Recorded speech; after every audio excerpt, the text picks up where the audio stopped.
توكلنا على الله. جاهز يا صديقي؟ يلا بينا. السلام عليكم طلاب الصف الثالث الثانوي، اهلا بيك يا صديقي في المحاضره العاشره والجزء الثاني من درس المقومات البشريه. بص بقى، لو انت بتسمع المحاضره دي عشان تفهم كلمتين وتعرف تحل الواجب، فيا صديقي انا هخليك تعرف تحل اي سؤال يجي قدامك. ولو انت بتسمع المحاضره دي عشان تعرف تقفل امتحان الاسبوع، هي صعبه حبتين بس هعرف اخليك تقفل امتحان الاسبوع. ولكن يا صاحبي وانت بتسمع المحاضره دي لهدف انك تحل الواجب وانك تقفل الامتحان، عايزك تستفاد بكل معلومه وكل كلمه هقولها لك في المحاضره دي، لان النهارده مش بناخد مجرد منهج، يعني مش مجرد شويه كلام ويا مستر يلا خلص انجز يلا بالقرف عايزين نخش على الماده اللي بعدها. الماده النهارده او المحاضره النهارده فيها كميه معلومات هتفيدك في حياتك في الامتحان وما بعد الامتحان. تمام؟ فيلا بينا كده، صلي على النبي، حضر كوبايه قهوه بس تكون ساده، اوعى تكون بسكر هزعلك، ويا ريت بقى لو اسبريسو لان الترك ده ما عادش بيعمل حاجه. تمام؟ فيلا بينا كده، حضر كشكولك ونبدا ونشوف المحاضره دي بتتكلم عن ايه. بص يا صديقي، انت عندك الدرس بتاعك، تمام؟ اسمه ثانيه اقفل اهو، اسمه المقومات البشريه لقوه الدوله. حلو كده؟ طيب مستر حلو جدا. الدرس ده منقسم معاك لشويه عناصر، يعني اول عنصر في الدرس بيتكلم معاك عن حاجه اسمها السكان. العنصر الثاني بيتكلم معاك عن حاجه اسمها التركيب الاقتصادي. حلو كده؟ طيب العنصر الثالث بيتكلم معاك عن حاجه اسمها القوه العسكريه. والعنصر الرابع بيتكلم معاك عن حاجه اسمها القوه التنظيميه. تمام؟ يعني انت عندك الدرس بتاعك متقسم معاك لاربع عناصر، ايه هما؟ السكان، التركيب الاقتصادي، القوى العسكريه، القوى التنظيميه. في الجزء اللي فات اخدنا حاجه اسمها السكان ودرسناها بالتفصيل. النهارده هنتكلم عن التركيب الاقتصادي، هنتكلم عن القوة العسكرية، هنتكلم عن القوة التنظيمية. ولكن قبل ما نتكلم عن دول خلينا نراجع اللي احنا اخدناه. بص يا صديقي، انا لما جيت اتكلم معاك عن السكان فقلت لك اتكلمنا عن حاجتين، عن حجم السكان وعن خصائص السكان. فلما اتكلمت معاك عن حجم السكان قلت لك عندك دول ذات حجم سكاني كبير ودول ذات حجم سكاني صغير، وقلت لك الحجم السكاني الكبير ليه مميزات وله عيوب. المميزات زي انك عندك قوه عسكريه، زي انك عندك ايدي عامله، زي انك عندك احتماليه ظهور مبدعين. طب العيوب انك صعب توفر لهم غذاء، انك صعب تامن كل السكان دي، ان هيظهر حركات تمرد وانفصال داخل الدوله. واتكلمت معاك عن الدوله ذات الحجم السكاني الصغير وقلت لك ان عندها عيوب زي ان هي ما عندهاش ايدي عامله، فهتضطر تجيب ايدي عامله اجنبيه وده بيقلل التجانس. وقلت لك برضو ان ما عندهاش جيش، ليه؟ لان حجم السكان صغير، فهتضطر تخش في تحالفات وده بيهدد السياده بتاعتها. ثم اتكلمت معاك عن خصائص السكان، عندك حاجه اسمها التركيب النوعي يعني الذكور والاناث، وقلت لك المراه لا تشارك في الدول الناميه وده بيأثر على انتاجها. ثم اتكلمت معاك عن حاجه اسمها التركيب العمري زي الاطفال والشباب وكبار السن، وقلت لك ان القوه العامله هي الشباب لكن الاطفال وكبار السن بيمثلوا عالة على المجتمع. واتكلمت معاك عن الهجره وان عندك دول مرسله وعندك دول مستقبله. ثم اتكلمت معاك عن اللغه والدين والحاله التعليميه والتكنولوجيه. ده كده كان محتوى المحاضره اللي فاتت بالكامل. النهارده بقى نبدا بحاجه اسمها التركيب الاقتصادي. يلا بينا نبدا ونشوف بيتكلم عن ايه. بص يا صديقي، لما اجي اقول لك ان دي دوله، تمام؟ انا دلوقتي يا مستر لو عايز اعرف قوه الدوله دي، قال لك انت لما تيجي تشوف الدوله دي قويه ولا دوله ضعيفه، فانت عندك شويه مقومات بتدرس الدوله من خلالها. يعني ايه الكلام ده؟ يعني بتجيب الدوله دي بتدرس مقوم ومقوم ومقوم، بتدرس مقومات الدوله ومن خلال دراستك للمقومات بتعرف هل دي قويه ولا دوله ضعيفه. فقال لك بص بقى، من وسط المقومات دي اهم مقوم واكتر مقوم بيأثر في قوه او ضعف الدوله هو المقوم الاقتصادي. اللي يا مستر الاقتصادي دي اكتر حاجه بتاثر في قوه الدوله. تمام؟ هديك مثال، لما اجي اسال طالب مين اقوى دوله في العالم، واحد يقول لك والله يا مستر انا شايف ان اقوى دوله في العالم روسيا، واحد تاني يقول له يا مستر والله انا شايف ان هي الولايات، واحد تالت يقول له يا مستر انا شايف انها الصين. اقول لك على حاجه، انا متفق مع اللي قال الصين. ايه ده يا مستر اشمعنى يعني؟ ليه سبت روسيا والولايات؟ هقول لك بص، لان الصين اقوى دوله في العالم اقتصاديا، يعني اقتصادها اقوى اقتصاد في العالم. ويا صديقي في الايام دي اللي معاه فلوس بيحكم العالم، اللي معاه فلوس معاه كل حاجه. يعني مثلا دلوقتي في الزمن ده لما اجي اسال طالب في اولى ثانوي، نفسك يا ابني تطلع مهندس ولا دكتور؟ يلا يا مستر انا نفسي اكون غني. ايه اكون غني اشمعنى يعني؟ ليه سبت المهندس والدكتور واخترت تكون غني؟ يلا يا مستر وانت مش عارف؟ ما انا لو بقيت غني هشغل عند المهندس وهشغل عند الدكتور. او مستر في الزمن ده ولا بيحترموا مهندس ولا دكتور، بيحترموا اللي معاه فلوس. ايه ده؟ صدق عندك حق. ما هو ده برضو نفس النظره اللي بننظرها للدوله. يعني ايه؟ يعني اكتر حاجه بتاثر في قوه الدوله هو اقتصاد الدوله، يعني معاها فلوس قد ايه. تمام كده؟ فقال لك بص بقى، احنا بنتكلم عن حاجه اسمها وزن الدوله. هتقول له يا مستر يعني ايه كلمه وزن الدوله؟ وزن الدوله يعني قوه الدوله. طيب ايه الحاجات اللي بتاثر في قوه الدوله او بتاثر في اقتصاد الدوله؟ قال لك بص، اول حاجه بتاثر في قوه الدوله، تمام، قال لك ايه؟ بسم الله كده، رقم واحد الموارد الاقتصاديه. يعني رقم واحد، الدوله دي بتمتلك موارد اقتصاديه قد ايه؟ يعني عندها بترول قد ايه؟ عندها معادن قد ايه؟ عندها جبال، عندها هضاب، عندها سهول، عندها اراضي زراعيه. كل دي اسمها موارد اقتصاديه. الحاجات دي بتاثر في قوه الدوله. تمام؟ يبقى رقم واحد بيحدد قوه الدوله الاقتصاديه، عندها موارد قد ايه. يظهر طالب يقول له يا مستر بعد اذنك يعني انا معترض. هقول له ليه يا حبيب قلبي معترض؟ يقول له يا مستر انا حاضر معاك من ايام ارسطو، لما انت قلت لي ارسطو قال ان مش الموارد بس اللي بتخلي الدوله قويه، امال لازم يا مستر تكون الدوله عندها سكان تستغل الموارد دي. اقول لك اصبر عليا. تاني حاجه بتاثر في قوه الدوله، قال لك قدره سكانها على استغلال هذه الموارد. يعني يا صاحبي انت عندك حق فعلا، ان الدوله قويه مش بس انها عندها موارد، لا، لازم يكون عندها سكان قادره تستغل الموارد دي. يبقى هل انا بحكم على الدوله قويه ولا ضعيفه من الموارد بس؟ من السكان اللي تستغل الموارد. زي ما مين؟ زي ما عمك ارسطو قالها. عمك ارسطو قال لك ان الدوله قويه بالعلاقه بين الموارد وحجم السكان. انت كده برنس اقسم بالله. طب بص بقى، بص الجمله دي خدها عندك، بص اكتبها. قال لك تمام، سياسه الدوله تكون نابعه، تمام، من خلفيتها، حلو كده، الاقتصاديه. ايه ده يا مستر يعني ايه الكلام ده؟ هقول لك هو يعني ايه. هديك الاول مثال.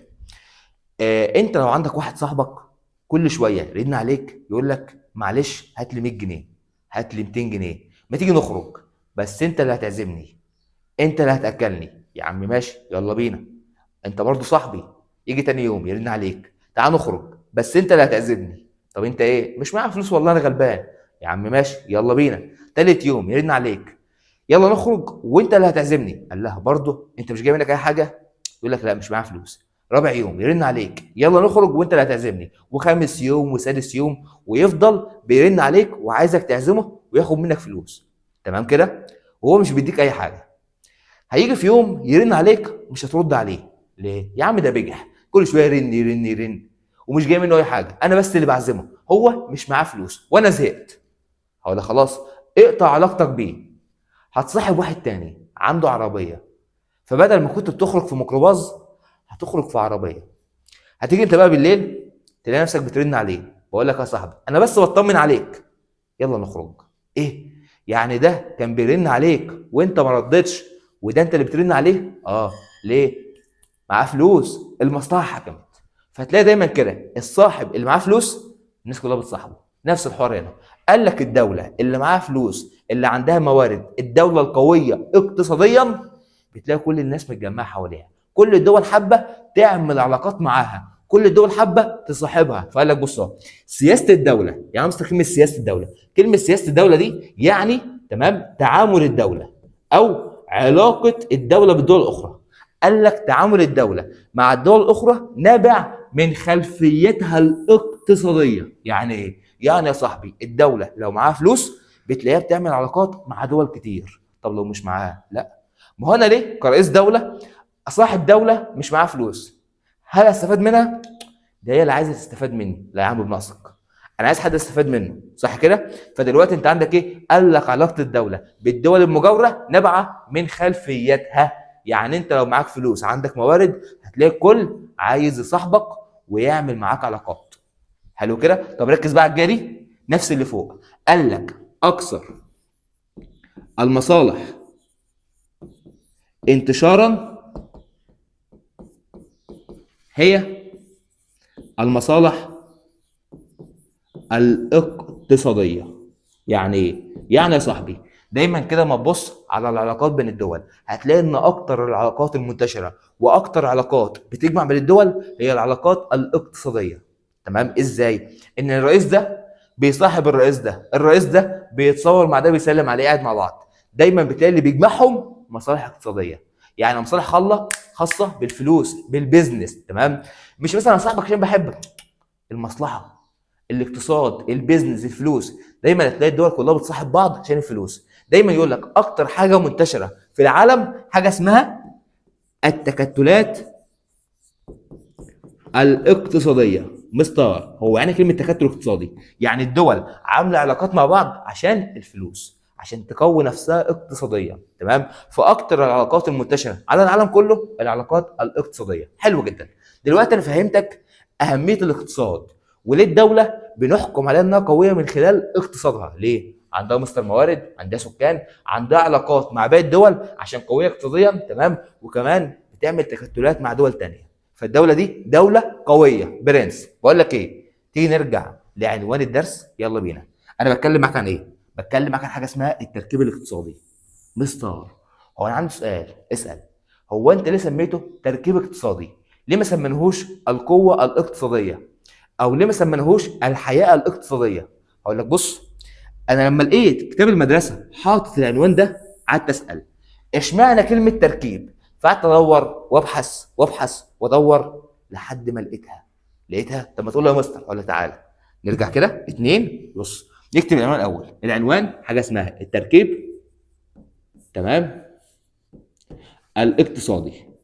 ليه يا مستر سميناه تركيب اقتصادي؟ هقول لك صاحبي لان جيت لما اجي ادور على اقتصاد الدوله او ادرس اقتصاد الدوله ما لقيتنيش بدرس حاجه واحده بس. ايه ده يا مستر؟ امال لقيتني بدرس اكتر من حاجه. يعني ايه؟ قال لك بدرس رقم واحد الانتاج الزراعي في الدوله، ثم بدرس المعادن ومصادر الطاقه اللي في الدوله، ثم بدرس الصناعه داخل الدوله، ثم بدرس النقل ووسائل الاتصال داخل الدولة. ايه ده؟ يعني اقتصاد الدولة عبارة عن حاجة واحدة ولا متركب من أكتر من حاجة؟ لا يا مستر، ده متركب من 4 حاجات: الزراعة والمعادن والصناعة والنقل. عشان كده اسمه ايه؟ اسمه تركيب. ليه يا مستر تركيب؟ لأنه متركب من أكتر من حاجة، متكون من أكتر من حاجة. ده كله بيحدد قوة الدولة الاقتصادية. طب بقول لك ايه؟ هنتكلم بقى عن حاجة حاجة منهم. تمام؟ نمسك أول حاجة الإنتاج الزراعي. يلا بينا. بص يا صاحبي، بعيدا عن المنهج اللي معاك أنا عايزك طالب فهمان. هو أنا بتكلم معاك عن كلمة اسمها زراعة. مستر يعني إيه زراعة؟ كلمة زراعة يعني نزرع، سبحان الله. بس اللي يهمني أنا بزرع إيه؟ قال لك أنت تزرع حاجة أو حاجة تانية. شايف تغيير اللون دي؟ تكنولوجيا. تمام؟ بزرع حاجه او حاجه تانية. مستر ايه الحاجه دي؟ قال لك بص، انت يا اما بتزرع منتجات غذائيه، تمام، لا اما بتزرع منتجات غير غذائيه. ايه الهبل ده؟ تمام؟ لا اما ايه؟ لا اما بتزرع منتجات غذائيه لا اما منتجات غير غذائيه. يعني ايه؟ يعني لا اما بتزرع حاجات بتتاكل، لا اما حاجات مش بتتاكل. سبحان الله. طيب قول لي يا مستر إيه اللي بيتاكل؟ مثلا زي القمح. تمام، القمح دي حاجه بتتاكل. زي الرز دي حاجه بتتاكل. زي الذره دي منتجات غذائيه. لا اما تزرع منتجات غير غذائيه زي مثلا القطن، دي حاجه مش بتتاكل ولكن بتتزرع. تمام. حلو جدا. بقول لك ايه، فكك من دي مش عايزها، انا عايز الكتكوته.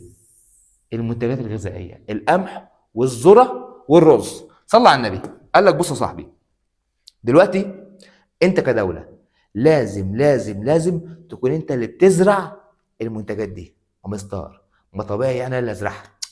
في دول بتزرع اكلها وفي دول بتشتري اكلها. تمام، يعني انت لما تكون بتزرع اكلك لما تكون بتشتريه من دوله تانية. حلو كده. فقال لك بص، لازم انت اللي تكون بتزرع اكلك وعندك حاجه اسمها اكتفاء من الغذاء. يعني ايه؟ يعني يا صاحبي انا مش بقول لك ازرع وصدر، لا، بقول لك بس ازرع وكفي شعبك. تمام. اشمعنى؟ قال لك بص، لو انت دوله بتشتري اكلك، يعني اكلك ده بتجيبه من بره، لو حصل حرب او ازمه هتموت من الجوع. ليه يا صاحبي؟ وقت الحروب وقت الازمات محدش بيدي لحد اكل. تمام. فلو انت مثلا دوله سين بتجيب اكلها من دوله صاد، وقت الحرب الدوله صاد دي مش هتدي لك اكل، فانت كدوله سين هتاكل منين؟ هتموت من الجوع. فقال لك لا، لازم انت كدوله تزرع اكلك وتوصل لحاجه اسمها اكتفاء من الغذاء، انك تكفي نفسك. طب مستر اكفي نفسي من ايه؟ تكفي نفسك من القمح، تكفي نفسك من الرز، تكفي نفسك من الذره، لان دي محاصيل غذائيه. حلو كده. وقال لك بص بقى، مهمه جدا جدا جدا ولازم تحفظها. قال لك المحاصيل دي بتمثل امن قومي. ايه؟ قال لك بتمثل امن قومي. مستر يعني ايه الكلمه دي؟ بص صاحبي، هو في العموم كلمه امن قومي يعني استقرار الدوله. من الاخر يعني انك بتامن الدوله، يعني ما حدش يحاربك. ان مثلا حد يجي يحاربك فانت تامن الدوله وتامن حدودك، انت كده بتعمل امن قومي. تمام. ان مثلا السكان عايشين مستقرين، دي امن قومي. طب لو حد حاول يعمل ثورات، لا، ده بيهدد الامن القومي. فمن الاخر كلمه امن قومي يعني بتحقق استقرار في الدوله، ما حدش يحاربك ولا من الداخل ثورات وارهاب ولا من الخارج ان يكون في حروب. دي اسمها امن ايه؟ امن قومي. فقال لك القمح والرز والذره دول بيهددوا الامن القومي. ايه ده يا مستر؟ ايه علاقه القمح بالاستقرار يا صاحبي؟ انا بتكلم معاك عن قمح، يعني ده بيجي منه العيش، بيجي منه المكرونه. ده رز انت عارفه، ده ذره برضه بيجي منه حاجات كتير جدا. تمام. والكورن فليكس دي مهمه جدا. الكورن فليكس ده انت بتتكلم في ايه؟ مع عمري اكلته والله، بس مهم جدا برضه. المهم يعني ان المحاصيل دي، تخيل ان شعبك ما عندوش اكل، ما عندوش عيش، ما عندوش رز، هيعمل ثوره، هيحصل حروب في البلد. انت بتتكلم في ايه؟ دي كارثه. تمام. فقال لك بص بقى، لازم انت كدوله تكون بتزرع اكلك، ما تكونش معتمد انك بتاخده من حد. ليه؟ لان يا صاحبي قال لك انت لو بتاخد اكلك من حد، ده بيمثل ضغط على الدوله. ضغط ازاي انا مستر؟ يعني بص، دلوقتي انت بتاخد اكلك من دوله معينه، فالدوله دي ممكن تقول لك ايه؟ انا مش هديك اكل. ايه اللي هيحصل؟ الشعب عندك هيموت من الجوع، فالشعب عندك هيعمل ثوره، والدوله الثانيه عارفه ان الشعب ده بيضغط عليك، هتيجي تقول لك هديك بس بشرط، اموري يا ريت تنفذ كلامي. هتعمل ايه؟ لازم تسمع كلامها.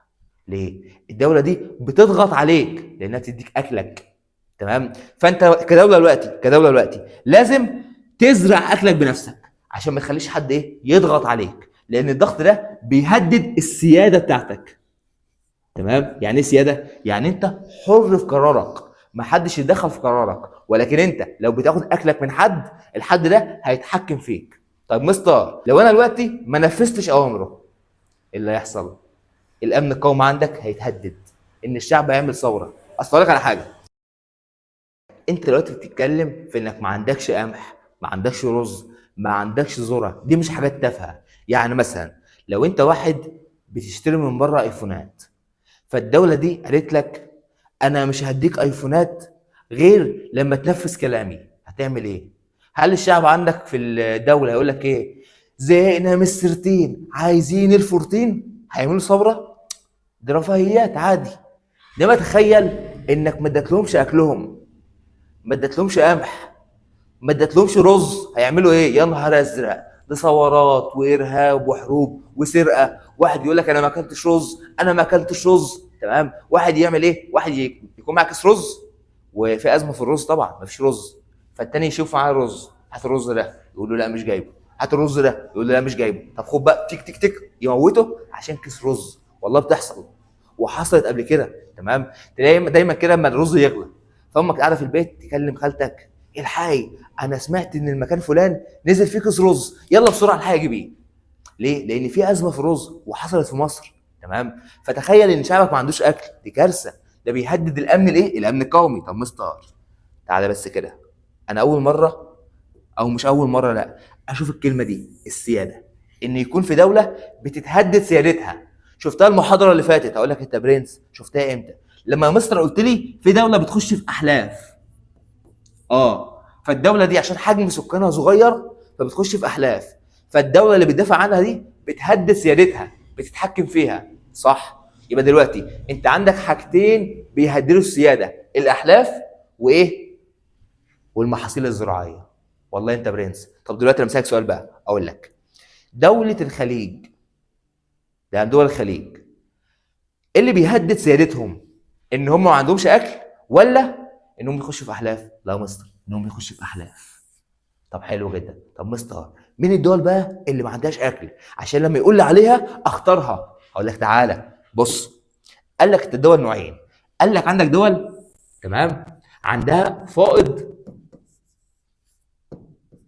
حلو من الغذاء، عندك دول عندها اكتفاء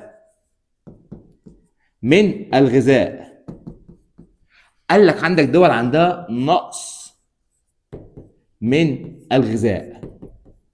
ركز بقى معايا، تعال نفهم الكلام ده. يعني يا صاحبي قال لك اول حاجه دول عندها فائض من الغذاء، يعني دول بتزرع اكلها وبتاكل شعبها وبيفيض اكل كمان، فبتصدره بره. ايه يعني يا مستر؟ دول بتزرع وبتكفي شعبها وشعبها بياكل وبيتبقى اكل وبتصدر بره، فاسمها عندها ايه؟ عندها فائض. ليه؟ بيفيض اكل، تمام، بيفيض اكل، فاسمها عندها فائض. طب زي مين؟ هقول لك دلوقتي. دول عندها اكتفاء، يعني ايه الكلمه دي؟ يعني بتزرع اكلها وبتاكل شعبها ويا دوبك بتكفي نفسها، ولا بتدي لحد ولا بتاخد من حد، يا دوبك ايه؟ بتكفي نفسها. دول عندها نقص من الغذاء، يعني ايه؟ يعني يا صاحبي سواء بتزرع او مش بتزرع فهي مش بتكفي نفسها، فبتشتري اكل من بره، تمام كده؟ يهمني جدا جدا جدا تحفظ الامثله دي. طيب مين يا مستر دول عندها فائض من الغذاء؟ هقول لك دوله اسمها كندا. حلو. طيب مين يا مستر عنده اكتفاء من الغذاء؟ هقول لك دوله اسمها فرنسا. حلو. طب مين يا مستر عنده نقص من الغذاء؟ هقول لك معظم الدول الناميه. يهمني جدا تحفظ الامثله دي، تمام؟ دوله عندها فائض كندا، دوله عندها اكتفاء فرنسا، دوله عندها نقص من الغذاء الدول الناميه. حلو كده؟ 100 100. ركز بقى معايا. انت فكرني ان انا هخش في اللي بعده؟ مش احنا يا صاحبي ذكرنا اسم دوله؟ وهنا ذكرنا اسم دوله؟ تعالى قول لي كل المعلومات اللي اتقالت عن الدوله دي. يعني ايه يا مستر الكلام ده؟ قول لي المعلومات اللي ذكرناها عن كندا. تعال افكرك انا. كندا دي يا صديقي اول حاجه اقل دوله من حيث عدد الجيران.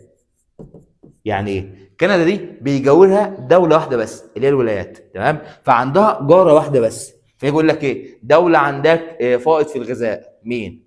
تبص في الاختيارات ما تلاقيش كندا. دوله عندها جاره واحده بس، يعني عدد دول بجيرها دوله واحده بس اللي هي الولايات، تمام؟ كندا دي، تمام، ركز معايا، عندها منطقه ذات قلب اقتصادي اللي هي البحيرات العظمى. اخدناها لما كنا بنتكلم عن العواصم لو انت فاكر، تمام؟ عندها البحيرات العظمى اللي بينها وبين الولايات. ايه ده يا مستر؟ صح. كندا دي، تمام، شمالها مناخ بارد متجمد لانها تقع شمال العالم. صح يا مستر. طيب اكتب بقى الكلام ده عندك. نمسك بقى فرنسا، يا اتذكرت كتير جدا. فرنسا دي اول حاجه دوله مندمجه، تمام. تاني حاجه دوله وحدويه مثاليه، تمام، وحدويه مثاليه. فلما يقول لك الدوله الوحدويه المثاليه ما يقولكش فرنسا عندها فائض ولا اكتفاء، لا عندها اكتفاء. حلو كده. فرنسا دي دوله تقع في قاره اوروبا، تمام. اه صح. فرنسا دي يا صديقي دوله يقع جنوبها جبال اسمها جبال البرانس اللي بينها وبين اسبانيا. ايه ده يا مستر؟ صح. فرنسا دي بتقع جنوب بحر اسمه بحر المانش اللي يفصل بينها وبين انجلترا. ايه ده يا مستر؟ صح. اكتب كل الكلام ده عندك، تمام. حلو جدا. طيب فرنسا دي عدد جيرانها 7 جيران، تمام، 7 دول بتجاورها. طيب الدول الناميه. ايه ده يا مستر؟ هو انت هتجيب لي معلومات على كل الدول الناميه؟ انا هفكرك بالقديم، بالذي مضى. حاجه اسمها النظام العالمي الجديد. ايه ده يا مستر؟ ايه علاقه النظام العالمي بالكلام ده؟ فاكر لما كنت بقول لك النظام العالمي بيشمل اكتر من حاجه وان هو متفرع؟ كان من ضمن الحاجات التكتلات، الاحلاف، المنظمات، قضايا الامن المائي والغذائي. ايه؟ والغذائي. قضايا الامن الغذائي يا مستر. معلش بس سؤال، هو إيه علاقه الغذائي بالدرس بتاعنا؟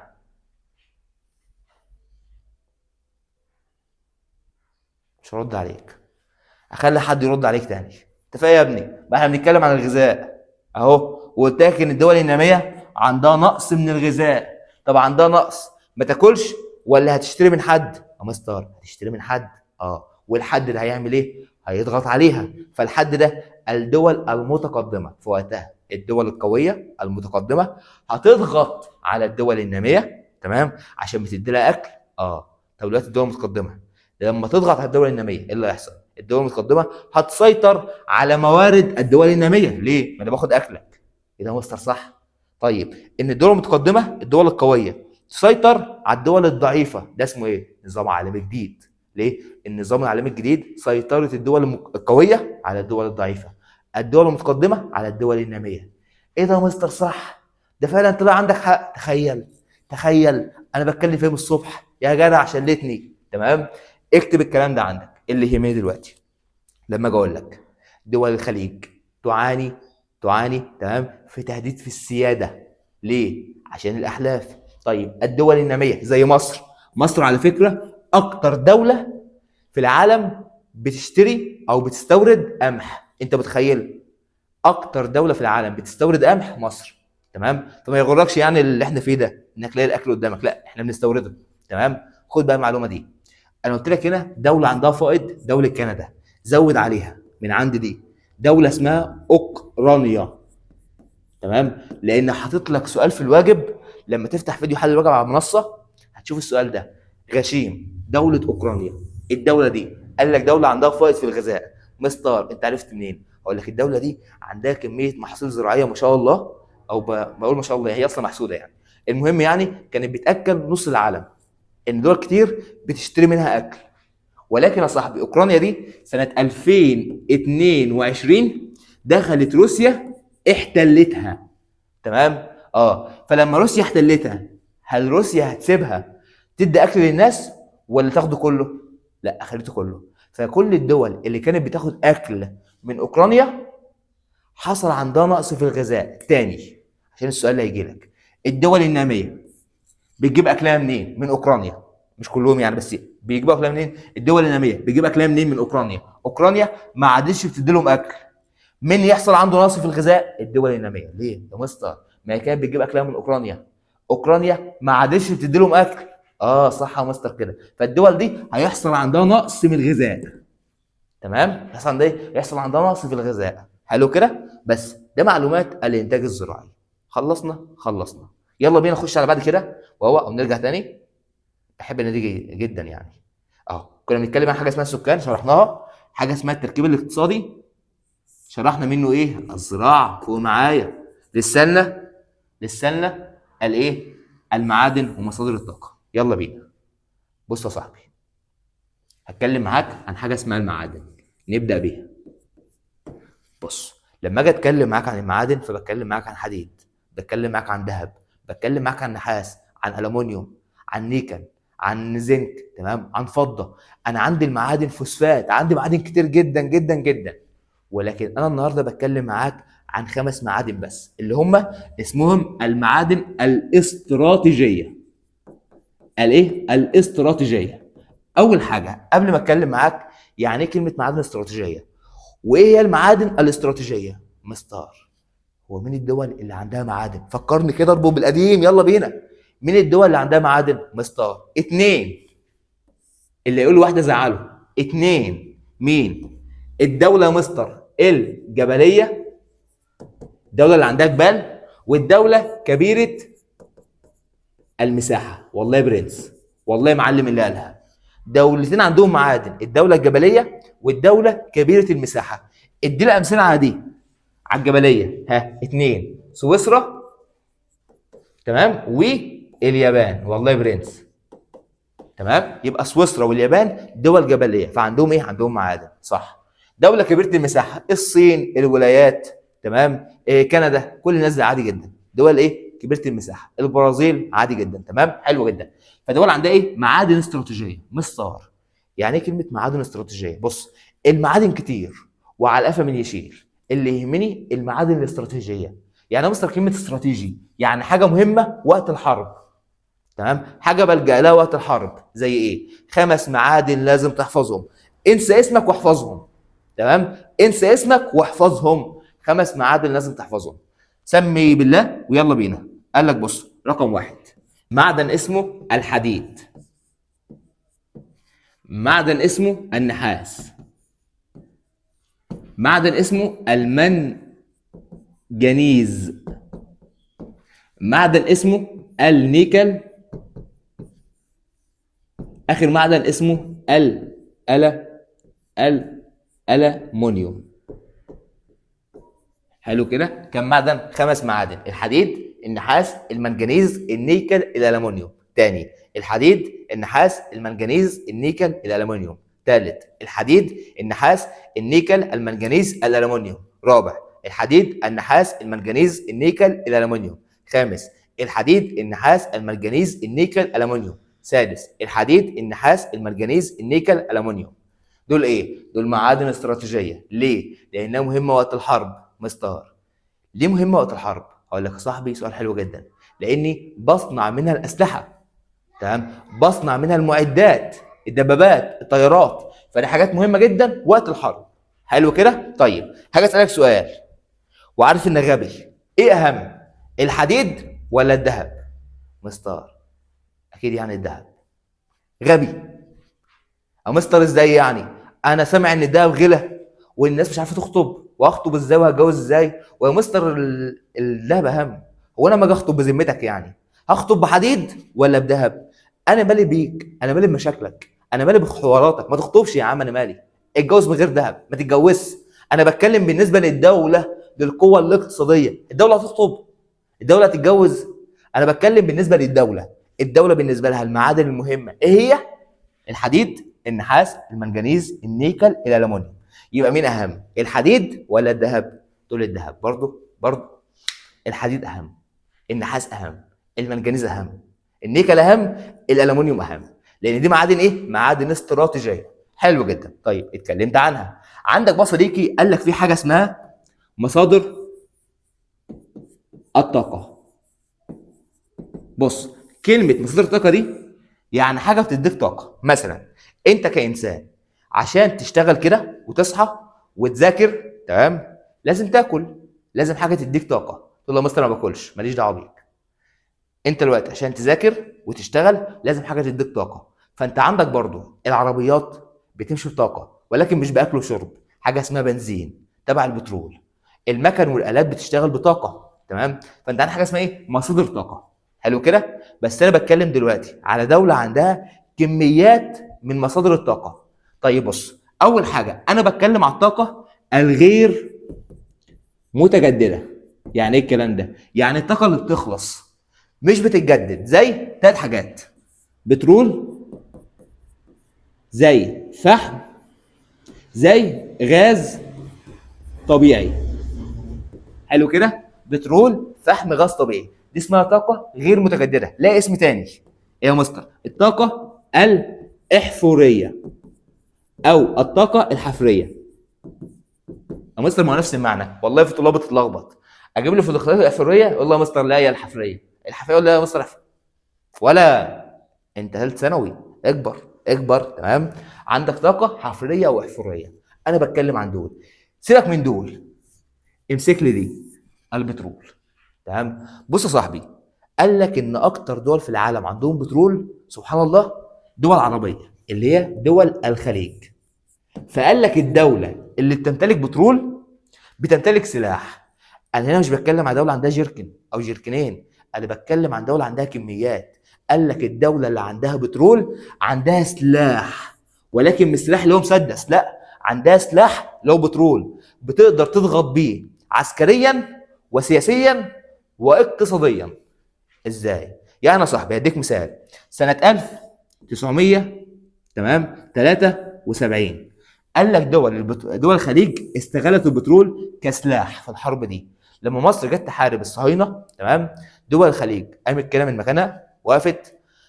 بص يا شويه دول هنا، يا امريكا يا كندا يا فرنسا يا انجلترا، اسمعوني، اي دوله، تمام، وبقول اهو اي دوله هتقف مع اسرائيل مش هديلها بترول. طب مستر ما هيعملوا ايه يعني؟ هيخافوا من البترول؟ قال لك طبعا. هو انت ما تعرفش اهميه البترول؟ ده يا صاحبي الكهرباء بس، فاقول لك بس حاجه واحده منهم، ان الكهرباء بتشتغل بالبترول. فتخيل الكهرباء فصلت، يعني مفيش عربيات، مفيش مكن، مفيش الات، تمام، مفيش واي فاي، سبحان الله، مفيش تليفون، ما عادش في اي حاجه، ده الكهرباء بس، ده كل حاجه شغاله بايه؟ بالبترول، سبحان الله. تمام؟ فانت عندك دلوقتي تخيل ان الدول دي ما خدتش بترول من دول الخليج، دي كارثه، كل حاجه وقفت. تمام؟ فدول الخليج طلعت قالت ايه؟ اللي هيقرب من اسرائيل ويساعدها او حتى يدعمها بالكلام، يشجعها، يلا يا كوتي حربي، اللي هيشجعها بالكلام مش هياخد بترول. يا دوب بس هددت، ما فيش ولا دوله قدرت تقف مع اسرائيل. وقتها مصر استفردت بيها، يلا بقى تك تك تك كسبنا الحرب. مصاريكم اصلا اقول لك على حاجه، اسرائيل دي كلها على بعضها كده جيشهم، انا من دمياط، تمام، فلو جبت لك قريه عندها اسمها الشعره او عزبه البرج، القريه دي الوحيده يعني في مده نص ساعه تقفل اسرائيل. تمام؟ ليه؟ جيشهم ضعيف جبان، وكمان نصه بنات، صباح الفل. تمام؟ بس اللي بيقوي اسرائيل ومخلي الدول مش قادره تتحرك ان مش بنحارب اسرائيل بس، احنا بنحارب نص دول العالم، امريكا وفرنسا وانجلترا، بنحارب دول كتير جدا. تمام؟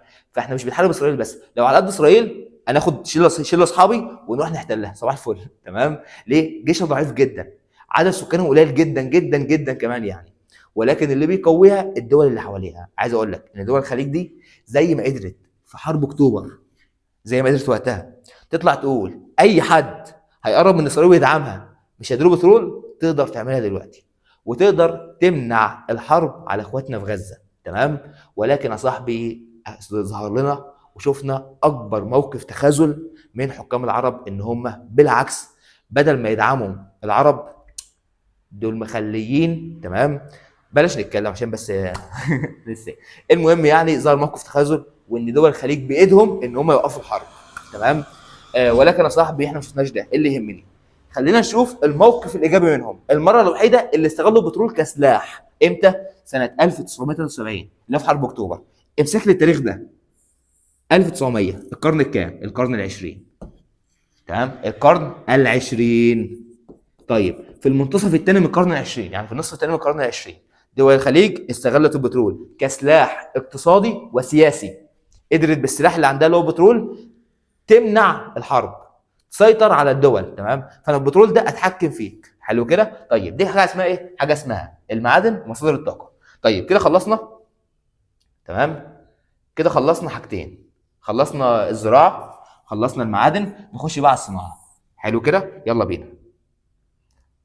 بص يا صاحبي، لما اجي اتكلم معاك عن حاجه اسمها الصناعه، حاجه اسالك سؤال، هل الزراعه ممكن تخلي الدوله قويه؟ تقول له مستر اكيد يعني، هقول لك لا، عمر الزراعه ما تخلي الدوله دوله قويه.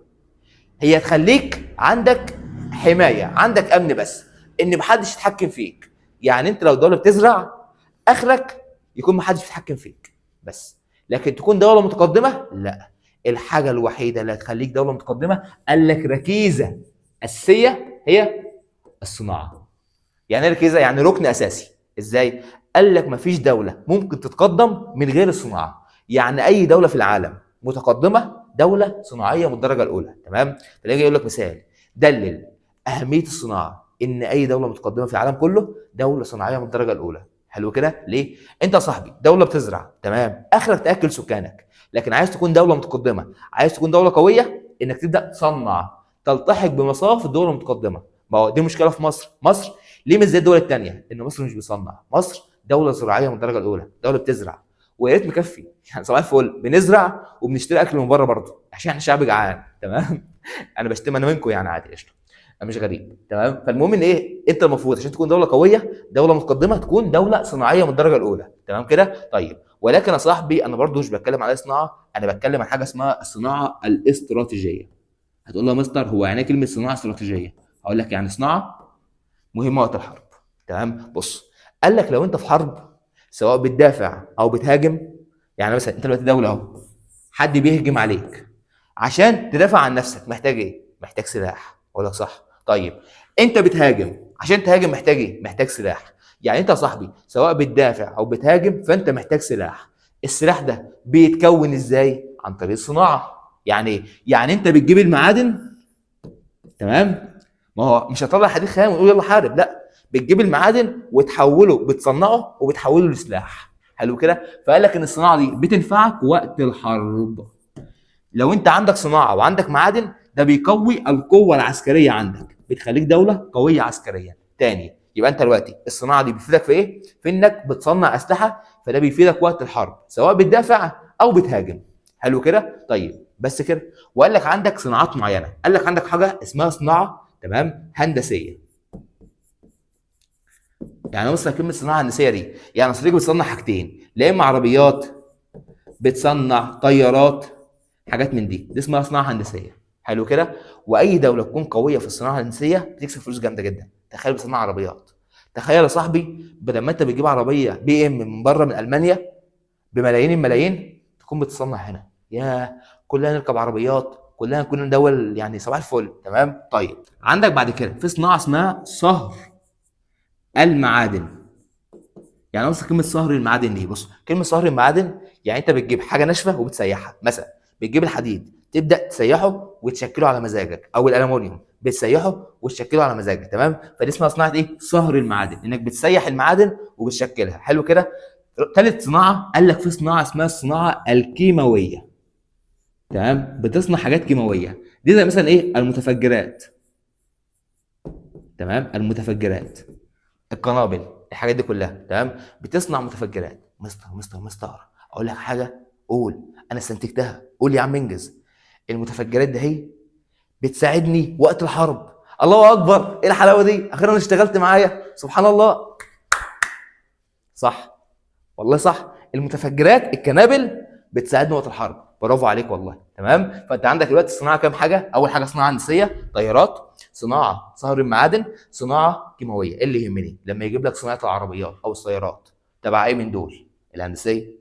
صناعه المتفجرات تبع ايه؟ الكيماويه. تمام؟ تشكيل المعادن، صهر المعادن. بس كده؟ تمام؟ حلو جدا. كده خلصنا الزراعه، خلصنا المعادن، وخلصنا الصناعه. يلا بينا نخش على اخر حاجه في التركيب الاقتصادي. قال لك حاجه اسمها، تمام، اللي هي كانت ايه صح؟ النقل، تمام، ووسائل الاتصال. مستار انت كاتبها غلط، قصدك النقل ووسائل المواصلات. النقل ووسائل الاتصال، النقل دي هي النقل ووسائل المواصلات، لكن بقول لك هنا ايه؟ وسائل الاتصال. طيب ده بيفيدني في ايه؟ بص صاحبي، النقل بيفيدك، تمام، وسائل النقل بيفيدك في ايه؟ في ان السكان بتتواصل مع بعض. يعني ايه الكلام ده؟ يعني يا صديقي لو انت عندك نقل ومواصلات في الدوله، السكان هيعرفوا يروحوا لبعض ويجوا لبعض ويزوروا بعض. فقال لك النقل والمواصلات ده بيزود، تمام، التماسك الداخلي بين السكان، ان السكان هيتواصلوا مع بعض. حلو كده؟ مستار بيزود التماسك، بيزود قصدك ان ما يكونش اللي في بالي اللي هو ايه؟ ان لو مواصلات بيزود التماسك والتواصل بين السكان، فده بيحقق تجانس. الله اكبر عليك، اشتغلت اهي. ايوه كده صح، ان النقل بيحقق تجانس. بس مش عايز دي بقى. قول لي لو انت شاطر يعني، ايه الحاجات اللي بتحقق تجانس؟ يا مستر هقول لك، قول. واحد يقول لي يا مستر اللغه، هقول لك صح. واحد يقول لي يا مستر السهول، هقول لك صح. واحد يقول لي يا مستر تنوع المناخ، هقول لك صح. واحد يقول لي يا مستر النقل، هقول لك ماشي، عندي سهله بس ماشي، يلا ها يلا اكبر مخاطره. يبقى انت عندك ايه؟ اللغه، السهول، تنوع المناخ، النقل. دي كلها حاجات المشترك بينها ان هم مستر بيحققوا تجانس، يعني بيطبقوا الهدف الداخلي للجيوبوليتيك. واحد بيتفرج جديد، مستر ايه الجيوبوليتيك ده؟ اصلا ده احنا بعاد قوي. هقول لك يا عم، الجيوبوليتيك ده ان انت عندك واحد اسمه كيلين ده قال لك انا عندي هدف داخلي وهو حاجه اسمها التجانس. فاحنا بنجبر بخاطره اللي عم كل الحاجات دي بتحقق هدفك الداخلي. يلا يا عم ابسط. تمام، حلو جدا. طيب ده اول حاجه من اهداف النقل والمواصلات. قال لك برضو بيعمل على تقويه العلاقات. يعني ايه الكلام ده؟ يعني يا صاحبي اول حاجه، انت زي ما بتعمل تجانس بين السكان ان هم بيتواصلوا مع بعض، برضو من وسائل النقل والمواصلات انك بتعمل حاجه اسمها مطار. المطار ده بيخلي الدول تعرف تجي لك وتعرف تروح للدول. تمام، فبرضه زي ما بيحقق اتصال داخلي بيحقق اتصال خارجي، ان الدول بتعرف تزور بعضها. عندك مطار وعندك طيارات وكل الكلام ده. تمام، ايه اللي يهمني؟ سمي الحاجه اللي هي سميها بنيه تحتيه او بنيه اساسيه. حلو كده، ان انت عندك دلوقتي البنيه التحتيه اللي هي النقل، وسائل الاتصال، دي اول اهميه. طيب تاني اهميه ودي اللي تهمني بقى، قال لك بص، انا لو عندي نقل ومواصلات تمام هعرف اعمل تنميه في الدوله. تنميه ازاي مستر الكلام ده؟ قال لك ده بيساعد على تحقيق التنميه. مثلا هقول لك دي مصر، هجيب لك مثال قريب منك. تمام اهو، هقول لك دي مصر. هقول لك صاحبي انت عندك في المنطقه دي اهي حاجه اسمها الصحراء الغربيه. عايز اقول لك معلومه، ان الصحراء الغربيه دي فيها مصادر طاقه، وفيها موارد. والله ده هي فيها موارد، ولكن عايز اقول لك حاجه، احنا مش عارفين نستغلها. ايه ده يا مستر ازاي يعني؟ هقول لك بص، انت ما عندكش مواصلات توديك الصحراء اصلا. انك تخش جوه وتجيب الموارد وتنقلها محتاج مواصلات وسكك حديد وموال كبير جدا. فانت ما عندكش البنيه التحتيه اللي تخليك تعرف تخش تطور الصحراء ولا تستغل الموارد اللي فيها. صباح الفل.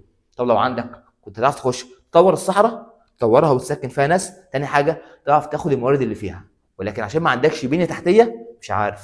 اقول لك على حاجه، الطالب اللي كان بيذاكر زمان في ثانيه ثانوي واولى ثانوي كان عارف حاجه مهمه جدا، ان انت عندك حاجه اسمها جبال البحر الاحمر. قال لك الجبال دي فيها حديد مغناطيسي. حديد مغناطيسي، قال لك ده احلى واغلى انواع الحديد في العالم. الحديد ده عندنا في مصر عندنا، ولكن احنا مش عارفين نستغله. ايه ده يا مستر اشمعنى؟ قال لك بص، انت ما عندكش نقل ومواصلات ينقلك الحديد من هنا لهنا. يعني ايه؟ يعني انت اصلا عم تعمل نقل ومواصلات وعم تنقله هيكون عديت ثمن سعره. مثلا لو انت بتجيب الحديد ب 50 جنيه هتبيعه ب 100 جنيه، يعني هتكسب 50 جنيه. قال لك انت اصلا هتنقله ب 200 جنيه. فاللي هو انا هتكلف نقل 200 واكسب منه 50، لا خليه مكان احسن، مش هبيعه ولا هطلعه. تمام، فانت عشان ما عندكش نقل ومواصلات كويسه هنا مش عارف تستخرج وتستغل كل الموارد اللي عندك. فقال لك النقل والمواصلات بتساعدك على ايه؟ على تنميه جميع اجزاء الدوله. تاني حاجه استغلال جميع الموارد الموجوده في الدوله. تمام، طب حلو جدا. قال لك بص بقى، عندك تالت حاجه، ان انت يا صاحبي من خلال النقل والمواصلات ده تمام بتعرف تحقق سيطره على جميع اجزاء الدوله.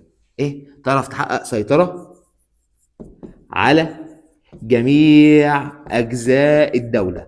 يعني ايه مصر الكلام ده؟ يعني دي دوله هي مصر اهي. تمام، هو انت لو ما عندكش نقل مواصلات يوصلك هنا يوصلك هنا يوصلك هنا يوصلك هنا. تخيل مثلا ان المنطقه دي ما عندكش مواصلات توديك ليها، وفي سكان قاعده هنا.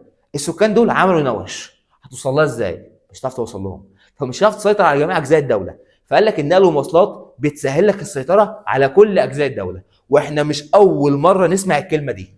هي ثانيه اهو، مش اول مره اسمع الكلمه دي. امال يا مستر اقول لك يا عالم، السيطره اكتب عندك على جميع اجزاء الدوله. ايه الحاجات اللي بتساعدك انك تسيطر على كل اجزاء الدوله؟ رقم واحد، اكتب معايا رقم واحد، المساحه الصغيره. ان الدوله لو مساحتها صغيره قال لك يسهل السيطره على جميع اجزاء الدوله، صح. اتنين، الدوله المندمجه. قال لك الدوله المندمجه تسهل الوصول لجميع اجزاء الدوله، اطراف الدوله، صح. بعد كده الدوله السهليه. الدوله السهليه بتخليك تعرف تسيطر على كل اجزاء الدوله. ايه ده يا مستر؟ صح. رابع حاجه، النقل والمواصلات. انك لو عندك بنيه تحتيه، عندك نقل ومواصلات، تعرف تسيطر على جميع اجزاء الدوله. يا مستر الكلام ده بفلوس، اكتبه عندك. حلو كده، ركز بقى معايا. اخر حاجه واهم حاجه في التركيب الاقتصادي، قال لك بيسهل حركه ونقل الجيش. بص يا صاحبي، رقم واحد في الحرب، رقم واحد، اكتر حاجه ممكن تكسبك او تخسرك. هديك الاول مثال تاني.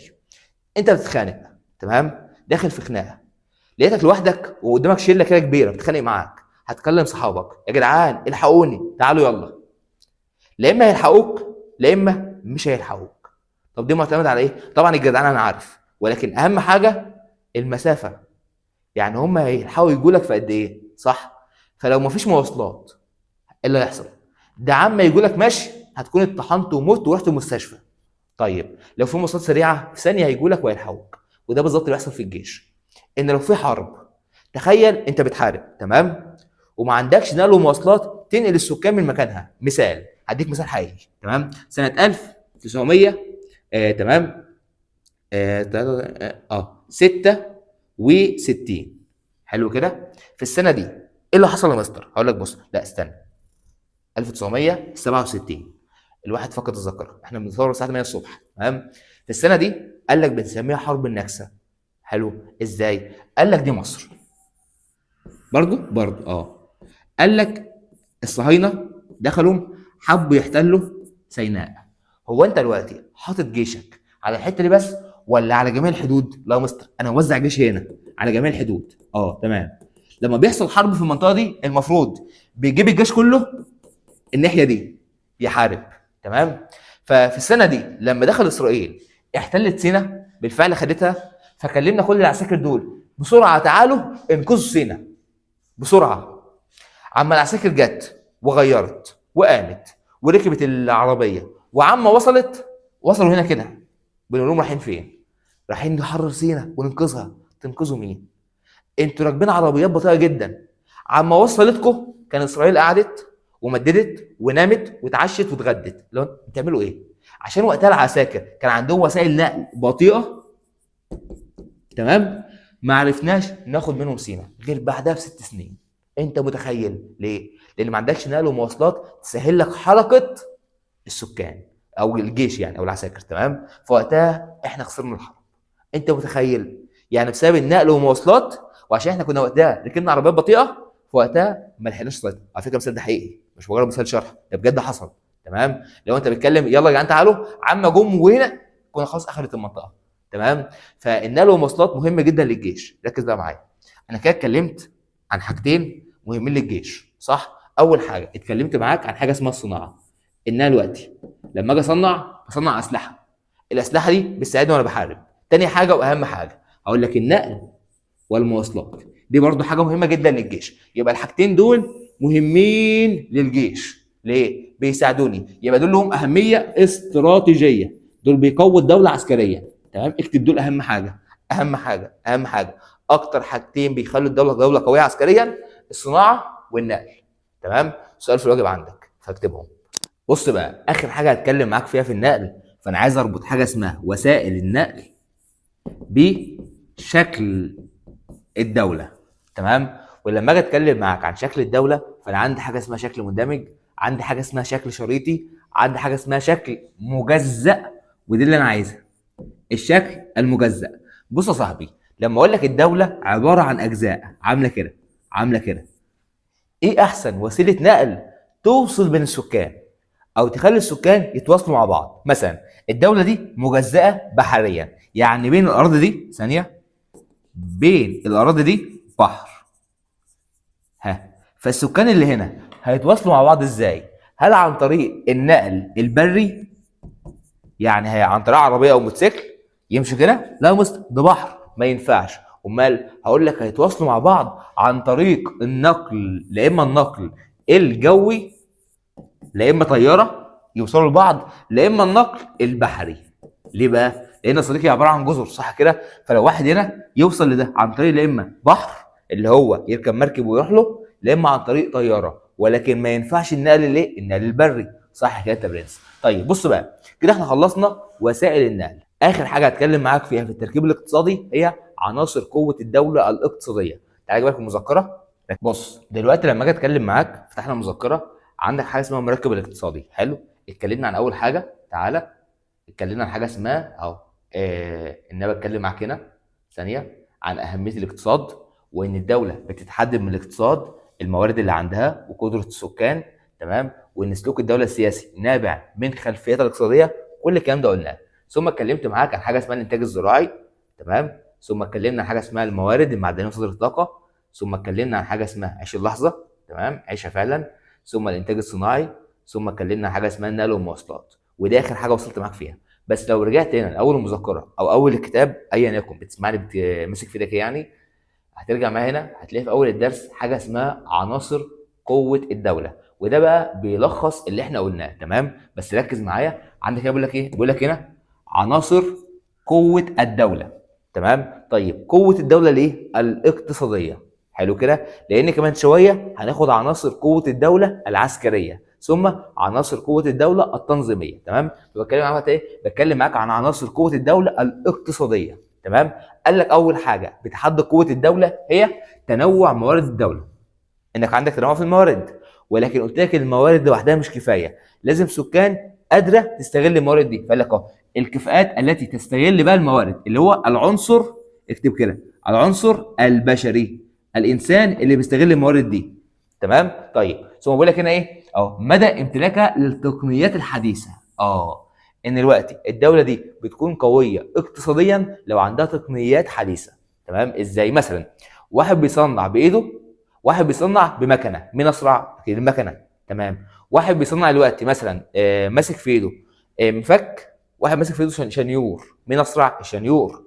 يعني ايه شنيور؟ بس مش مهم، مش مهم يعني ايه شنيور. اللي يهمني لو واحد معاه تقنيات واحد معاه الات، الواحد ده بيكون اسرع من الثاني. فالدوله عندها تقنيات حديثه، عندها الات، عندها مكن، بتكون دوله اقوى، تمام. ده بيزود اقتصادها. حلو جدا. طيب هنا بقول لك ايه؟ علاقتها التجاريه والميزان التجاري، ده مهم جدا بقى. بص يا صديقي، لما اجي اتكلم معاك، تمام، هو يعني كلمه ميزان تجاري دي اهو، ميزان تجاري، ركز بقى معايا، ده مهم جدا. ده كلمه ميزان تجاري يعني حاجتين. اي دوله عندها ميزان، بس مش الميزان بتاعنا. الميزان ده حاجتين، قال لك حاجه اسمها الصادرات، تمام، وحاجه اسمها الواردات، تمام. حاجه اسمها ايه؟ الصادرات والواردات. كلمه صادرات يعني انا بصدر ببيع، كلمه واردات يعني بشتري بستورد من بره الدوله. حلو كده. طيب مستر مين احسن، ان انا ابيع واكسب فلوس ولا ان اشتري؟ لا، انك تبيع وتكسب فلوس. حلو كده. فقال لك الدوله لو بتبيع وتكسب فلوس اكتر من لما تشتري، عندها فائض في الميزان التجاري. يعني انا مثلا كلمه فائض يعني صديقي مثلا الدوله دي بتبيع ب 150 جنيه، تمام، بتبيع 150 جنيه وبتشتري ب 50 جنيه، كده كسبت كام؟ كده يا مستر بتبيع ب 150 وبتشتري ب 50، كده الدوله دي كسبت 100 جنيه. ال 100 جنيه بقى اسمها فائض في الميزان التجاري، تمام. كده احسن ان الدوله تصدر احسن من انها تشتري، تمام. طيب لو الدوله بقى مثلا بتشتري ب 150 وتبيع ب 50، كده كسبت ولا خسرت؟ لا يا مستر ده كده خسرت. خسرت كام؟ خسرت 100 جنيه. ده اسمه عجز في الميزان التجاري، تمام. يبقى دلوقتي لو انا بصدر اكتر دي حاجه حلوه، تمام. طيب ده اسمه الميزان التجاري اللي هو الصادرات والواردات. طيب نرجع تاني للمذكره. قال لك اهو، تمام، علاقه الدوله التجاريه والميزان التجاري بها. تمام. ثم قال لك ايه؟ مقدرتها على الصمود الاقتصادي. مستر يعني ايه كلمه صمود اقتصادي؟ بص، انت كدوله لا اما بتصنع وبتزرع لا اما بتشتري من بره. فمثلا لو دوله حصل فيها ازمه زي مثلا ايام كورونا كده، ايام كورونا ما كانش حد بيشتري من حد ولا يبيع لحد، كان السوق واقف. فقال لك دول اقتصادها وقع، صناعتها وقعت، زراعتها وقعت، دي دوله ما عندهاش صمود. ليه؟ لما حصل ازمه او كلام من ده ما قدرتش تصمد وتستمر. على عكس مثلا مصر، رغم كورونا بس فضلت المصانع شغاله. يبقى مصر عندها قدره على الصمود، ان لما يحصل ازمه او كارثه تقدر تصمد وتفضل تصنع وتكسب فلوس. حلو كده؟ دي اسمها كلمه ايه؟ صمود اقتصادي. طيب ده يجي منين؟ انت عندك اكتفاء ذاتي، يعني بتكفي نفسك، مش محتاج حد يديك حاجه، مش محتاج حد يديك اكل.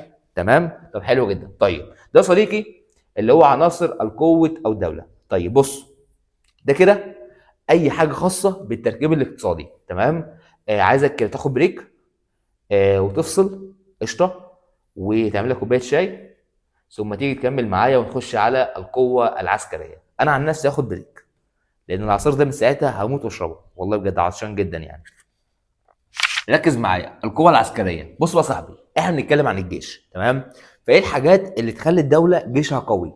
وايه الحاجات اللي بتاثر في قوتك العسكريه؟ تمام. ركز معايا. اول حاجه بتكلم عن الجيش، فتعالى نراجع. انا عندي ايه الحاجات اللي بتساعد الجيش؟ رقم واحد النقل والمواصلات. طب تاني حاجه الصناعه. صح كده؟ انت كده برنس. قال لك بص بقى، الجيش ده اساسا لتحقيق الامن الايه؟ القومي. تمام. يعني الجيش ده بيحقق للدوله امن قومي. ليه يا مستر؟ يا صاحبي ما انت دلوقتي الجيش ده بيامنك، صح؟ بيامن حدودك من الاعداء، فكده بيحقق لك امن قومي. طب هل دي اول حاجه نذكر فيها الامن القومي؟ لا يا مستر، انت من شويه ذكرت لي الامن القومي. طب فين؟ فكرني كده. لما جالي كلام مثلا عن حاجه اسمها الغذاء. يبقى انت عندك الغذاء والانتاج الزراعي يتشابهان مع الجيش ومع القوى العسكريه في ايه؟ في تحقيق الامن القومي. لازم لازم لازم تكتبها عندك، جت في الامتحان وممكن تيجي. تمام. يبقى انت عندك الجيش والغذاء الاثنين بيحققوا امن قومي. 100 100. ركز بقى معايا. هنتكلم عن عناصر القوى العسكريه. احنا من شويه اتكلمنا عن عناصر القوه الاقتصاديه، دلوقتي بنتكلم عن حاجه اسمها ايه؟ عناصر القوه العسكريه. طب ازاي؟ يعني ايه الحاجات اللي بتخلي الدوله قويه عسكريا؟ بص بقى، انت عندك حاجات ماديه وعندك حاجات غير ماديه. تمام. الغير ماديه بنسميها معنويه. مش فاهم؟ بص، كلمه حاجه ماديه يعني حاجه اقدر امسكها، اشوفها، اعدها. مثال الشاشه دي، اقدر اشوفها، شايفها، اقدر المسها، اقدر اعدها، دي حاجه ماديه. تمام. لما اجي اقول لك حزنك، او لاش حزن عشان انا عارف هتعملوا ايه. تمام. مثلا ثقافتك، الثقافه بتاعتك، هل الثقافه دي اقدر امسكها او مستر؟ لا. هل اقدر اعدها؟ لا. هل اقدر اشوفها؟ لا يا مستر. طيب لما اجي اقول لك شعورك بالحب، هل اقدر امسكه يا مستر؟ لا. تبقى دي حاجه معنويه. مثلا لما اجي اقول لك حبك ليا، هل اقدر امسكه؟ لا. هل اقدر اشوفه؟ لا. تمام. فدي حاجات ما اقدرش اشوفها. مستر هو انت ليه ما قلتش الحزن؟ لان اجي اقول لك انا ما اقدرش اشوف الحزن، تقول لي ازاي يا مستر يعني؟ امال السواد اللي تحت عيوني ده ايه؟ ما هو ده حزن يا مستر، تقدر تشوفه. مش وقته، مش وقته حزن. تمام. عارف انك ثانويه عامه مضغوط، بس يعني خلينا نخلص الفيديو قشطه. فانت عندك دلوقتي في حاجات معنويه او غير ماديه ما اقدرش ولا المسها ولا اشوفها، وفي حاجات ماديه اقدر المسها. القلم ده قول لي يلا، حاجه ماديه ولا معنويه؟ ها مستر؟ مش انت ماسكه؟ اقدر امسكه واقدر اعده وشايفه تبقى دي حاجه ايه؟ حاجه ماديه. طيب لما اجي اقول لك دلوقتي انا بفكر في ايه مستر؟ انا اعرف منين بالظبط؟ دي حاجه معنويه ما تقدرش تشوفها. بالظبط كده. تمام. فانت عندك دلوقتي في حاجات بتخلي الجيش قويه، حاجات معنويه وحاجات ماديه قشطه. تعال نعرف بقى يعني ايه وايه اللي بيخلي الجيش قوي وايه الحاجات الماديه والحاجات الغير ماديه. قال لك بص، اول حاجه حجم القوه البشريه العسكريه، سواء العامله او الاحتياط. نفهم دي الاول. يعني ايه مصدر قوه عامله ويعني ايه قوه احتياط؟ بص، بيتكلم معاك عن حجم القوه البشريه، يعني العساكر اللي موجوده في الجيش، العدد قد ايه، حجمهم قد ايه، كام عسكري، كام جندي. صح؟ طبعا انت عارف كل ما يكون الجيش اكتر كعساكر كل ما يكون اقوى، والدوله اللي عندها جيش قوي الدوله اللي عندها عدد سكان كبير. تمام. فقال لك بقى عندها قوه عامله وقوه احتياط. بص دلوقتي انا واحد تميت 20 سنه، دخلت الجيش، قعدت سنه 2 3 مثلا يعني، قشطه، خلصت الجيش. السنه والاثنين والثلاثه انا اسمي قوه عامله، انا بعمل داخل الجيش. طيب بعد ما خلصت خدت الشهاده بتاعت الجيش وماشي هنا، يلا انا حاليا بقيت على الاحتياط، اسمه قوه احتياط. يعني ايه احتياط بقى؟ يعني يا صاحبي دلوقتي لو الدوله دي دخلت في حرب هتستدعيني، لا ارجع تاني. ليه؟ ما انا لما كنت في الجيش متدرب ازاي اشيل سلاح، متدرب ازاي احارب، تمام؟ فالدوله دلوقتي دخلت في حاله حرب ومحتاجه حد كمان يساعدها، محتاجه كمان عساكر، فهتجيب مين؟ عيل لسه ما دخلش الجيش مش متدرب، ولا واحد متدرب وجاهز؟ لا، واحد متدرب وجاهز. فقال لك بص بقى، في ناس اسمهم قوه عامله اللي هم اصلا في الجيش بيقضوا فترتهم، تمام، بيقضوا تجنيدهم في الجيش دلوقتي، بيقضوا خدمتهم العسكريه، قعدوا سنه 2 خلصوا الجيش بقوا على الاحتياط. يعني الدوله وقت ما تحتاج ناس بتقول لهم تعالوا، قشطه. فانا عندي دلوقتي الدوله عندها قد ايه قوه عامله يعني حاليا في الجيش، وقد ايه ناس على الاحتياط، تمام؟ كل ما كانوا كتير كل ما بقت الدوله قويه، قشطه. فاول حاجه اهو حجم القوه البشريه سواء العامله ولا ايه الاحتياط. طيب دلوقتي العساكر دي اقدر اعدها ولا لا؟ كده مستقدر اعدها صح؟ اقدر اشوفها ولا لا؟ كده مستقدر اشوفها. بالظبط، يبقى دي حاجه ماديه ولا معنويه؟ مستر اقدر اعدها واشوفها، يبقى دي حاجه ماديه. 100 100 معلم. تاني حاجه قال لك نوعيه المقاتل ودرجه تعلمه واخلاصه ودوافعه. بص بقى، انت ممكن تكون خدت في التاريخ في حاجه اسمها جنود مرتزقه. يعني ايه الكلام ده؟ يعني جنود باجرهم بفلوس يجوا يدافعوا عني. هل دي حاجه حلوه ولا لا؟ مستر دلوقتي انا بشتري جنود بالفلوس بقول لهم تعالوا دافعوا عني، لو جه واحد تاني عدوي دفع لهم اكتر هيعملوا ايه؟ هيروحوا معاه، صح كده؟ فدي حاجه وحشه جدا. لازم يا صديقي يكون الجنود دول بيحبوك، تمام، بيدافعوا بايمان. وقال لك دي اكتر حاجه بتميز الجندي. ازاي؟ قال لك بص، اكتر حاجه مخليه الجيش المصري جيش قوي ومن احسن جيوش العالم هي الحته دي اللي هي اخلاصه ودوافعه. ازاي بقى؟ قال لك بص، دايما كده، او اقول لك تعالى نروح من الاول خالص من ايام الرسول. كنا زمان ايام الرسول عليه الصلاه والسلام، صلى على النبي، يعني بنخش كده غزوه، كنا بنكون 2000 او 3000 والجيش اللي قدامنا 200000، ويقول لك الواحد مننا ب 40 منهم. ليه؟ الجندي الاسلامي، تمام، او اللي بيدافع لاجل اسلامه ودينه عنده عزيمه، عنده ايمان، بيدافع من اجل دينه. فبيخش كده، بص انا هجيب 50 معايا واموت، تمام، 50 واحد معايا، 100 واحد معايا، مش مهم. لكن اللي قدامك بقى بيكون خايف، تمام، ما عندوش عزيمه، ما عندوش اراده. فقال لك من اكتر الحاجات اللي بتخلي الجند قوي العزيمه والاراده، ودي من اكتر الحاجات اللي بتجوي اللي بتميز الجيش المصري. ازاي؟ تلاقي الجند المصري، تمام، داخل كده يسمع بس اغنيه تحيا مصر، يمسك السلاح يخش يشوط 30 واحد، تمام. ليه؟ عنده عزيمه وعنده اراده. فكك بقى يقول لك ايه انا ما بحبش الجيش، مش عايز اخش الجيش. اول ما تخش الجيش ويقول لك يلا نحارب من اجل الوطن، اقسم بالله جواك حاجه بتصحى، اللي هو لا، اهلي، قرايبي، اخواتي، اصحابي، كل دول بحميهم، بدافع من اجلهم. فهتلاقي عندك عزيمه وعندك اراده انك تموت مليون واحد، مش مهم اموت، المهم اموت ناس معايا، تمام. فدي من اكتر حاجات اللي بتميز ايه؟ بتميز الجندي. فقال لك نوعيه المقاتل ودرجه تعلمه واخلاصه ودوافعه وكفاءته. حلو كده. طب بص بقى، الدوافع والاخلاص دي حاجه تقدر تشوفها او تمسكها ولا لا؟ لا مستر ما اقدرش. يبقى دي حاجه ايه؟ حاجه معنويه. معلش بس بوظنا وشك، مش مهم، تمام. دي حاجه ايه؟ حاجه معنويه، حاجه غير ماديه، قشطه. طيب عندك اللي بعد كده مقدار المعدات العسكريه ومعدات القتال. يعني انت دلوقتي كجيش عندك سلاح عامل ازاي، عندك طيارات عامله ازاي، عندك اجهزه عامله ازاي، تمام. طيب الاجهزه والاسلحه دي حاجه ايه؟ مستر دي حاجه ماديه، اقول لك برنس، تمام. رابع حاجه الانفاق العسكري الذي تنفقه الدوله من دخلها القومي. بص بقى، دوله بتصرف من فلوسها على الجيش مثلا 5%. يعني ايه؟ يعني 5% من فلوسها بتصرفها على الجيش. دوله تانية بتصرف 70% على فلوسها من الجيش، قشطه. يعني بيجيب 70% من فلوسها بتحطه في الجيش. مين اقوى كده مستر؟ دي ليه؟ بتصرف فلوس كتير جدا على الجيش. كل ما اصرف كل ما اجيب اسلحه، كل ما ادعم الجنود، صح؟ فده بيخلي الجيش قوي، بالظبط كده، تمام. فعندك دي. طيب بصرف فلوس دي حاجه ماديه ولا معنويه يا مستر؟ حاجه ماديه. اقول لك برنس. يبقى انت عندك دلوقتي اول حاجه كانت ماديه، ثاني حاجه ماديه، ثالث حاجه ثاني حاجه معنويه، ثالث حاجه ماديه، رابع حاجه ايه؟ ماديه. قشطه. اللي بعد كده قال لك حجم المعونات العسكريه الخارجيه التي تؤثر بصوره مباشره. يعني ايه الكلام ده؟ بص، اي دوله بتاخد حاجه اسمها معونات. يعني ايه؟ يعني الدول الثانيه بتبدا تساعدها، تدي لها فلوس، تدي لها اسلحه، دي اسمها معونات. طب الفلوس والاسلحه دي حاجه ماديه ولا معنويه؟ مستار، دي حاجه ماديه لانها فلوس. حلو جدا. اللي بعد كده يقول لك ايه؟ كفاءه جهاز المخابرات الحربيه. بص، جهاز المخابرات انا مش محتاج اشرحه، خصوصا البنات. اي واحده كده عندها واحده صاحبتها بنسميها المخابرات. ازاي؟ انا عايز اعرف تفاصيل بنت معينه، هنمشيها بنت يعني، تمام؟ بنت معينه. قشطه.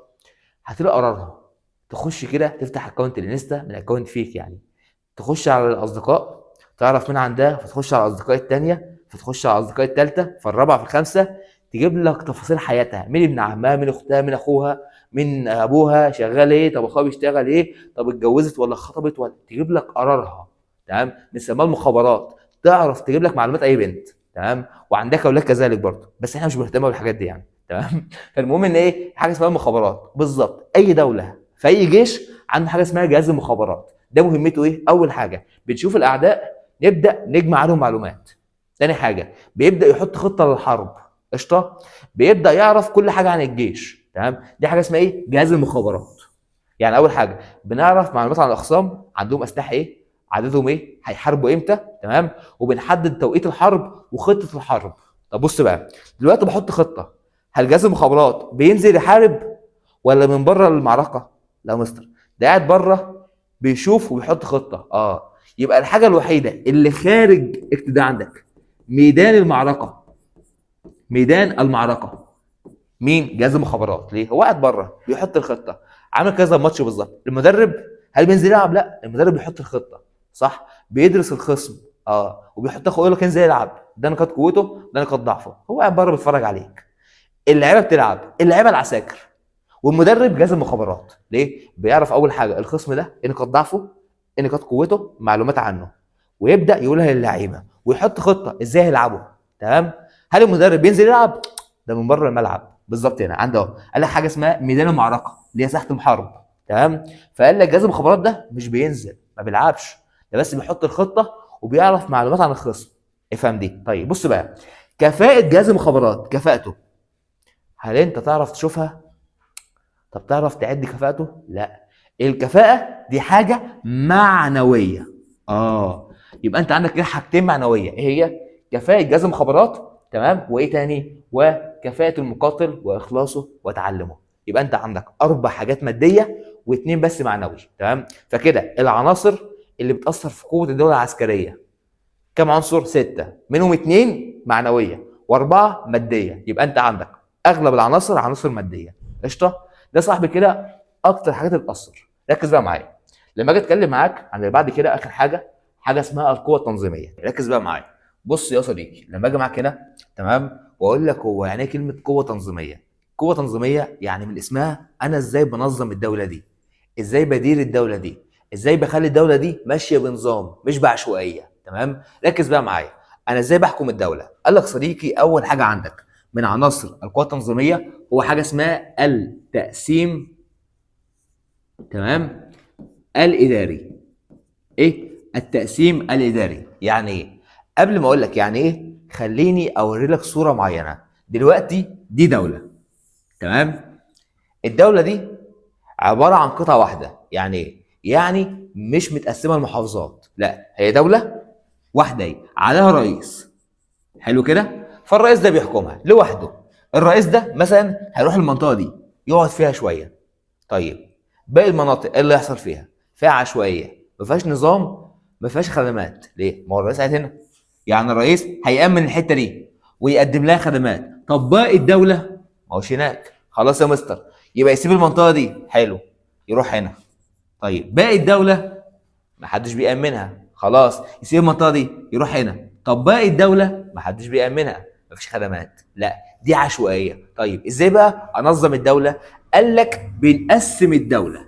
تمام؟ بنقسمها كده لمناطق، لمحافظات، لولايات، لمقاطعات. تمام؟ وبنعين على كل محافظه محافظ او حد يحكمها، تمام؟